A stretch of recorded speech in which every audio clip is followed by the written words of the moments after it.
Hi, everyone. We are live here with Brooke from Bluebird Grain Farms. Hi, everyone. Hi. Hi, everyone.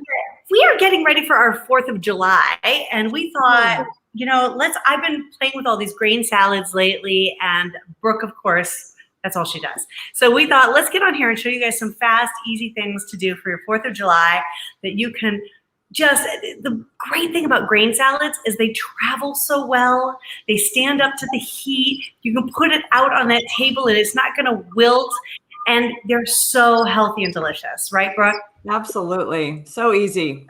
So easy. So fabulous and versatile too. So, I mean, whether you're vegan or you're not vegan, you can throw it together in a million different ways. You can put a little sweetness in it. I made that wonderful parfait last week. I was thinking that would be a great parfait with, you could do a red, white, and blue parfait with yogurt, nice. strawberries, blueberries, and zero sugar, just a little honey. It'd be a healthy, yummy dessert for everyone. Good idea. Yeah, that'll be yummy. I might actually do that. I might do that in a few minutes because I'm a little hungry. So Brooke, what are you going to make for us today? So today I'm going to do a really simple split farro tabbouleh. And this is with our product split emmer farro. Yes, there you go. Yeah, and this is essentially, oh yeah, I know. This is essentially our whole grain emmer farro that is literally split in half. It's part of our processing, comes off of our processing. It's actually a byproduct of our processing line. And the thing I love about split farro is you have all the nutritional components like of emmer, high protein, high antioxidants, but it cooks in half the cook time. And so that's what I love about it. Wow. I haven't cooked with it for a little while. I've been using the whole grain. I've been using the wheat berries and stuff. Yeah. And we got some of the wheat berries in the store, but I'll tell you what, we're definitely going to put some of this in our Bean and Grain Club coming up soon. Yeah, it's great. Good. It's great. I love it. And it's so easy to cook with. I actually did it in my, my little rice cooker here. It takes, on the white rice setting, it, takes 15 minutes to cook. And then as soon as I'm done cooking, I mean, you can cook this ahead of time. That's the other thing that's so wonderful. Then I'll just cool it off quickly onto a cookie sheet, get it cool, and it's ready to assemble. This recipe will take less than 30 minutes if you'd like. Wow. And I love that. And so you can have it. And the great thing about these grains, these whole grains, is that they're so packed with protein. It can be your main dish. So we're talking about it today as a side for 4th of July, but my husband and I are mostly vegetarian, vegan eating. And so for us, we'll have this as our main dish. And then for my kid, it might be the side. She might want some chicken or something. Absolutely. But it's a great way, especially if you've got a flexitarian household where you get some people are vegetarian and some people are not. It's a fantastic way to achieve that. Yeah. And the thing that's so cool about the emmer, all of these ancient grain products, particularly the emmer and the einkorn, is that if you combine it with a chickpea, a lentil, any sort of a legume, it makes a complete protein. So if you have those people that really require a little more protein in their meals, like children, add some chickpeas to it, and then you've got your complete protein. Yeah, it's fantastic. And I cooked up some of the wheat berries yesterday and threw them in my glass lock container, which of course I love.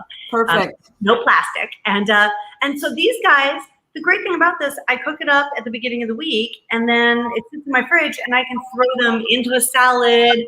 I made a burrito bowl with it, just kind of sauteed in the pan with some vegetables. You could just cook them all week long then, and they're ready. So like, Sunday night, throw it in the rice cooker, cook it up for 15 minutes, throw it in the glass lock, and you're done. It's just great. Right. And that concept right there, Lisa, it's so perfect that you brought that up, because that concept of cooking ahead and then using it throughout the week, that is what is so awesome about the whole grain, not pearl, but the whole grains, because they keep their integrity over a lot of storage time. And cook them cold, hot, put them in a saute. They're wonderful. So talk to me a little bit about the difference between what, as you said, pearled and Yeah. whole grain. Yeah. So the thing, a pearled grain is basically has its husks shaved off.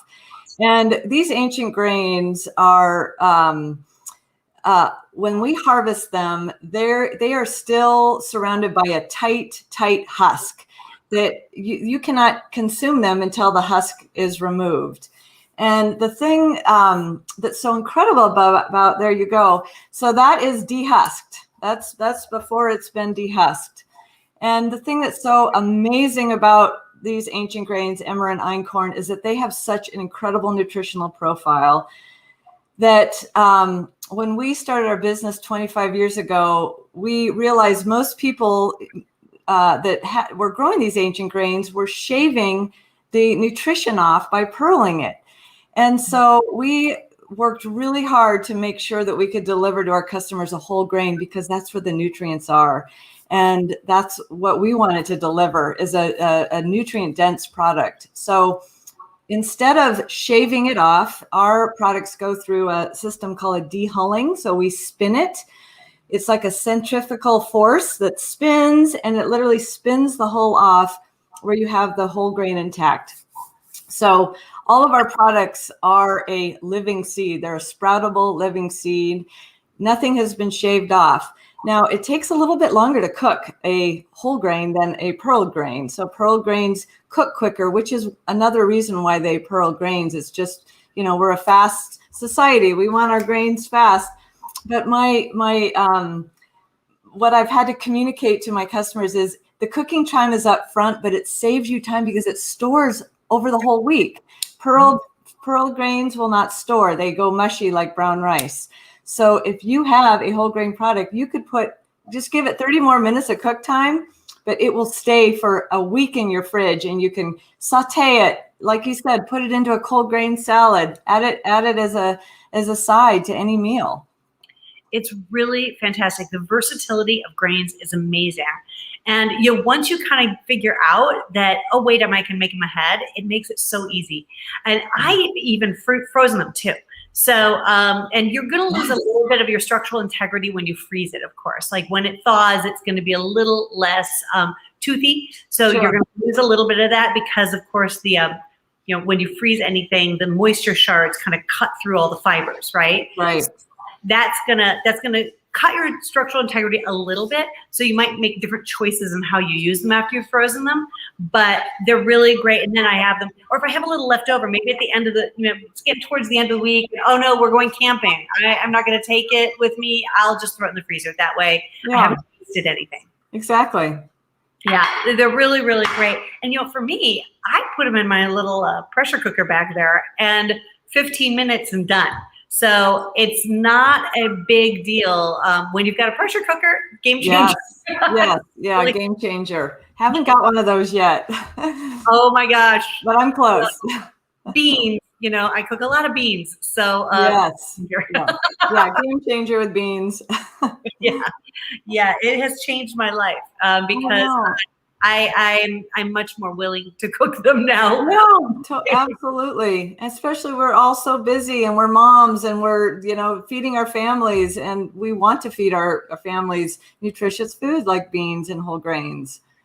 So have you ever put them in a slow cooker? Oh, yeah.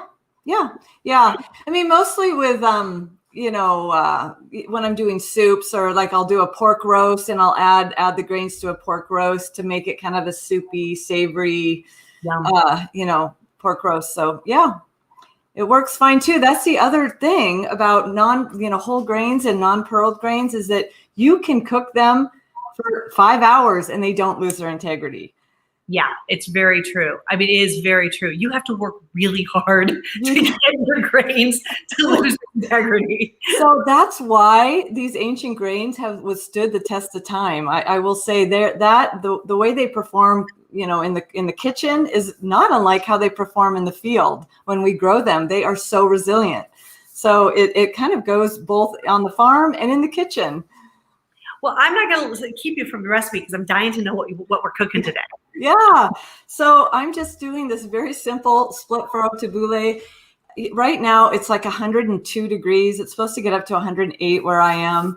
This is it's so easy, and I love the lemon and the parsley. I mean, this is actually it makes the parsley and the lemon shine in this dish.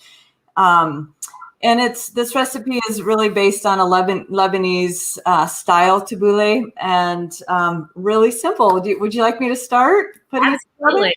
Absolutely.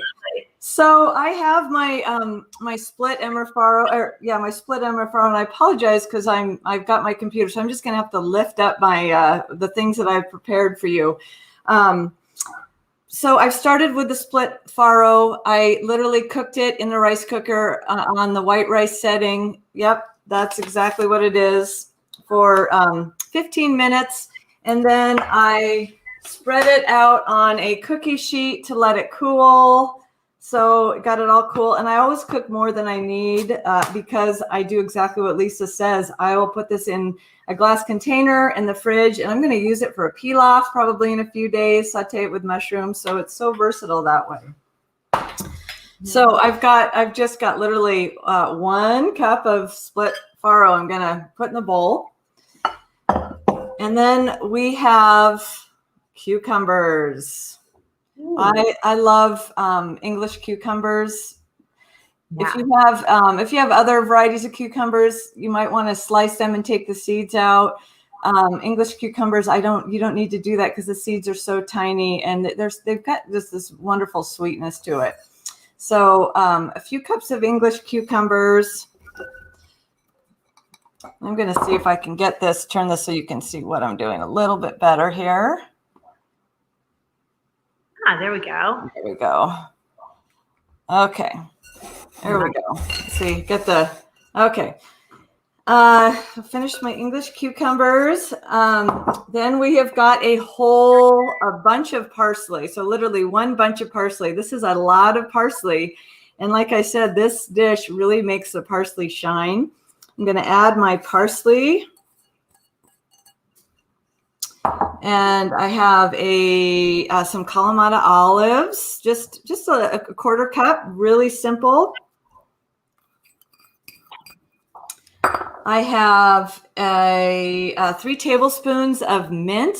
Now, if you don't like mint, you can omit the mint. I love the mint. It just makes for this wonderfully fresh dish, particularly in the hot summer. The mint, the lemon, the cucumber, it's a wonderful, wonderful combo. And then I'm going to add a few scallions. I think that this is just two diced scallions. And I'm going to grab a spoon here. And we're just going to mix this all up so that the cucumber and the parsley is totally incorporated. And you can just see how much parsley is in there. And this is really a dish that makes parsley shine. Get it thoroughly incorporated. And now we're going to add our lemon juice. So I have got 1 fully squeezed lemon juice. Now, we all know sometimes lemons are a little bit drier or have way more juice than what we thought. It's really, you're going to have to eyeball it. I not only added 1 whole lemon, but I also zested the lemon. I love lemon. So the zest just kind of gives you an extra punch, which is wonderful. So I'm just going to pour the lemon, freshly squeezed lemon juice. And then the recipe requires about a 1/4 cup of olive oil. And I've got some really nice extra virgin olive oil. And I'm just going to drizzle it so that it's relatively wet, but not too wet. And again, incorporate.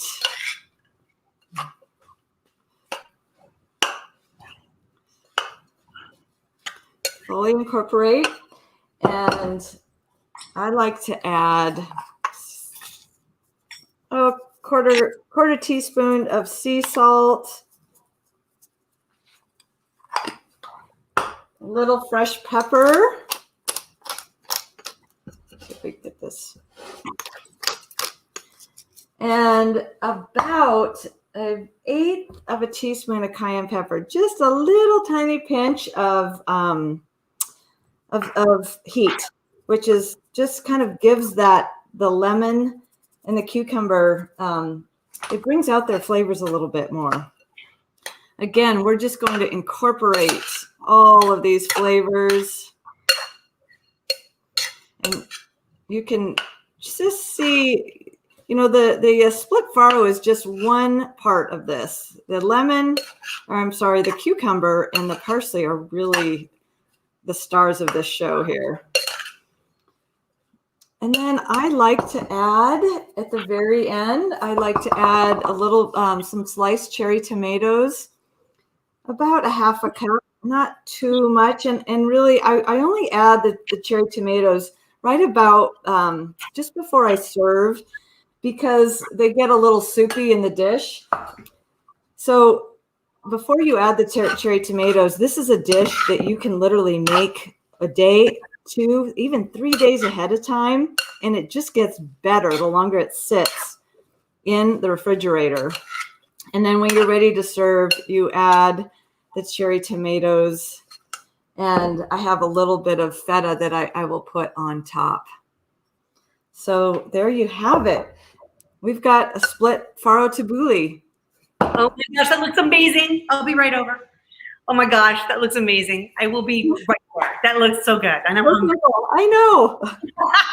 So easy. I'm going to show, so I promised everybody I would show my strawberry salad, which everybody's been Googling the pictures on our social media this week. And I got to tell you how easy this is to make. I didn't even post a recipe on our website. Oh, speaking of recipes, you can look in the comments now, and you're going to find a link to the recipe on Bluebird Grain's site for the tabbouleh that she just made. So if you want to make that at home, and I highly suggest you do, click on that link, and you're going to get the recipe from them. And that split emmer farro, by the way, is fantastic. And it's going to be coming to our store, but you can get it from there right now. Just a note, Lisa, that you can do the same recipe with the whole grain emmer, whole grain einkorn. So you don't necessarily need the split farro. It does give it more of a tabbouleh texture, the split farro, but if you just have whole grains, you can also make that with the whole grain. I might do that. Really, I know. Good. It's so the grains are just, again, so versatile. I mean, I can't even tell you. You don't need a recipe. You really don't. You just throw any spices, any flavors you want, mix it all together, and ta-da, you're done. Yes. So I'm going to show you how easy it is to do this strawberry here. So got my little wheat berries here in the bowl, strawberries in the bowl. That's it. Now, I love it. What I did the last time was and this would be good if you have some, is arugula. But because of heat, all of my arugula died, and I had pulled out my arugula. So I didn't have any arugula. But then I got to thinking, you know what's good with strawberries? Basil. And I've got a ton of basil. Perfect. Yeah. I'm going to throw some basil in here. And I've got this really delicious elderberry balsamic from Seca Hills, and some really good their Piqual olive oil, which is a little bit on the spicy side of an olive oil. You know, it's very, very flavorful. Got a lot of peppery flavor to it. So that's going to help me with my loss of my arugula. I'm going to just throw a little bit of that in here. And because I'm me, I do also happen to have, because if you're growing basil, why grow boring basil? So I've got purple Thai basil too. And I like to let my herbs bolt because I love using the flowers.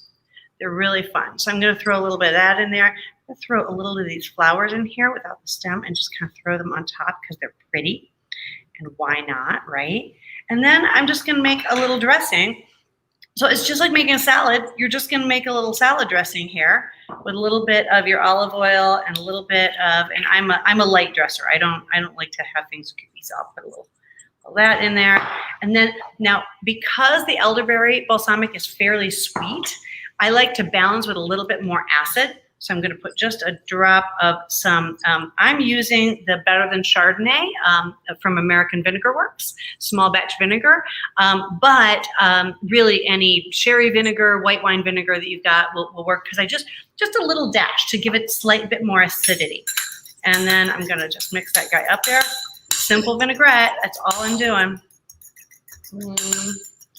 There we go. And then I'm just going to toss that on there. There we go. Just a little that. Give that guy a toss, and then we'll throw a little goat cheese on there to finish her off. I mean, this is it. It's just that simple.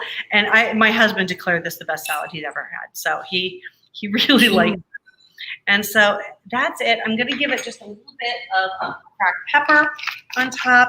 And of course, just a tiny little bit of sea salt just to make the flavors pop. And here we go with some local goat cheese here.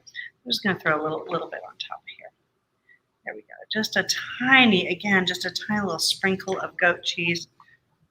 And I'm sure you can find a local goat cheese because there's always, seems like most areas you get a local goat farmer and they are good. And that's it. And so that is your lovely 2-minute side here. Beautiful. I love it. All summery. And I think I'm going to play around with them. I like using grain bowls for dessert too, to make a healthier dessert. And I was thinking of doing balsamic roasted strawberries, because then it's more sweet, that brings out the sweetness of the strawberry, and mixing those on there, maybe with a little bit of maple syrup, and then a little yogurt on top, and now it's suddenly dessert, right? That is such a good idea. I love that idea. I wonder if you could roast them on the barbecue, or I was thinking that you probably could, because really it's just heat, right? So I was thinking of putting them in tinfoil with a little balsamic. Just get them on the top rack. So they're not going to burn. You get them on the top rack. Give them a nice slow heat. Now, you would normally put them in the oven at 325 or 350 for about 25 minutes. So on the grill, I'd probably double the tinfoil. So again, they don't burn. They're just going to slow roast. Put them on a higher rack, and I just leave them on there for a good 20 minutes at least, and just let them kind of roast down a little bit. Brings out that flavor. It's going to incorporate the balsamic into it, and then just fold in with your whole grains and drizzle with some olive oil, maybe a little honey or something on the end. Oh my gosh, I love that idea, Lisa. You've got something there. That's awesome. Maybe throw a couple nuts on top if you're not. Ooh, caramelized nuts. Ooh. That'd be good. I want to do that. Well, we're just going to have to get back to cooking. Yeah. Well, I hope that everyone has a very happy 4th of July and enjoy some whole grains in your diet, and put them into your menu here this 4th of July and always. So we love working with Bluebird Grain Farms. They are a family-owned farm, and you guys also support other small farms around you, right? Yes, we do. Yeah, we work with a few other regenerative organic farms in Washington, and we're really excited to be building this momentum for thinking of organic regenerative agriculture in Washington. So really excited about that. So excited. And we, and it pairs perfectly with our Bean and Grain Box. The goal is to have that be 100% organic regenerative farms, and we're getting there. We've got an That's so awesome. We're adding that we're going to be announcing pretty soon. So we're really excited. So stay tuned for announcement of another farm that's coming to it. We already have Larry Kandarian at Kandarian Organic Farms, who's a fully regenerative farm. We already have Rio del Rey, another regenerative. So we're really moving towards 100% organic and eventually 100% regenerative. That is so exciting, Lisa. And I just want to thank you and your customers for, believing in that. And it takes the customers to request those things in order to help support the farmers to make those practices happen. So super psyched about that. Yes. Thank you, everyone. Have a happy 4th, everyone. And happy Independence Day.